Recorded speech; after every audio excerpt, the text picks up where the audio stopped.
எனக்கு ஒரு டவுட்ப்பா. என்ன டவுட்டுமா? விஜய் அரசியலுக்கு வராருல்ல, அப்பா அதை பத்தி என்ன நினைக்கிற நீ? வரட்டுமா, நல்ல விஷயம் தானே.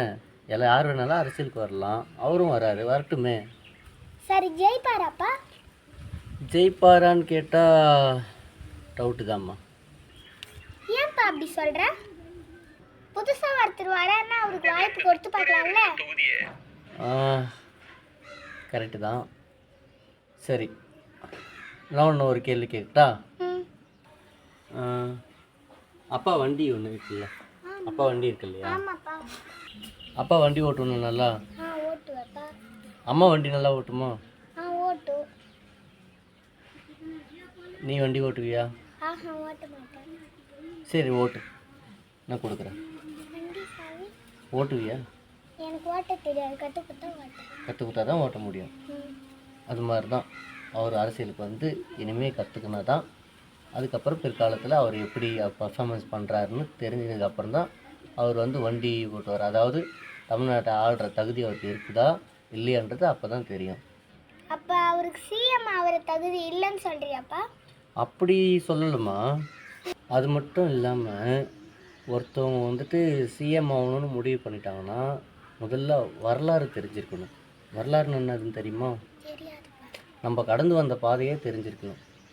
அதை பற்றி முழுமையாக தெரிஞ்சால் தான் நம்ம அடுத்து என்ன பண்ண போகிறோன்ற ஐடியாலஜி கிடைக்கும். எனக்கு அதெல்லாம் புரியல. சிஎம் விஜய் ஆவாரா ஆக மாட்டாரா? சரி வா, உனக்கு ஒரு கேள்வி கேட்குறேன், அதுக்கு மட்டும் பதில் சொல்லு, சரியா? இதோ நெல்லிக்காய் மரம் இருக்கா? ஆமாம் இருக்கு. இப்போ அதுக்கு என்ன? நிறைய காய் இருக்கா? இருக்கு. நெல்லிக்காய் மரத்தில் தானே இந்த காய் விழுந்துச்சு. ஆமாம். இப்போது இந்த காய் உள்ள என்ன இருக்குது? நெல்லிக்காய் மரத்தோட விதை. கொட்டை இல்லை, அதுக்கு பேர் விதை. இப்போது இதில் வச்சு புதைச்சிடுவோம், ஓகேவா? புதைச்சி மூடிடுவோம், ஓகேவா?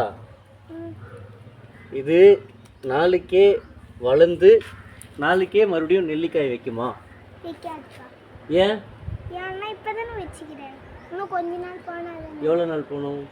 ஒரு 5-6 வருஷம். 5-6 வருஷம் ஆகணும்ல. ஒரு நெல்லிக்காய் அதோட விதை மறுபடியும் வளர்ந்து வந்து மறுபடியும் காய் வைக்கணுன்னாக்கா குறைஞ்சது ஒரு 5-6 வருஷம்னாச்சு ஆகணும். 5 இல்லை 10 வருஷம் கூட ஆகலாம், சரியா? அது மாதிரி தான் இப்போ ஒரு குழந்தை 10வது 1வது வந்து சேர்க்குறாங்க ஸ்கூலில், ஓகேவா? அந்த குழந்தை உடனே சொல்லுது நான் 10வது எக்ஸாம் எழுதுவேன்னு சொல்லிட்டு. இது பப்ளிக் எக்ஸாம் எழுத முடியுமா அதால்? பாஸ் அப்படியே எழுதுறதுக்கு சம்மதிக்கிறாங்கப்பா. சரி எழுது முடிஞ்சால் எழுதுன்னு சம்மதிக்கிறாங்க. பாஸ் பண்ணுமா? அதுதான் இது அப்படியே அரசியலில் போட்டுப்பார், ஓகேவா? புரியுதா? ஆமாம், அதை தான் சொல்ல வரேன். பாஸ் பண்ணுறதுக்கான வாய்ப்பு இல்லை, புரியுதா?